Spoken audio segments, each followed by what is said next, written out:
How to download TikTok Live Studio on Android. Hello everyone, welcome to this channel. I'm Emily and I'm here to help you out today. So without any delay, let's get started. So first of all, launch the TikTok application on your device and make sure that you're logged into your account.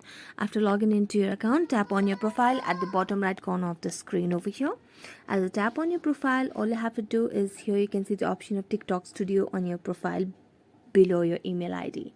So just tap on TikTok Studio and it will lead you to a new page where you can see the option of download over here under the Create with TikTok Studio. So tap on download, and as you tap on download, here you can see the option of download TikTok Studio. So tap on it, and as you tap on download TikTok Studio, it will lead you to a new page again over here on the web browser.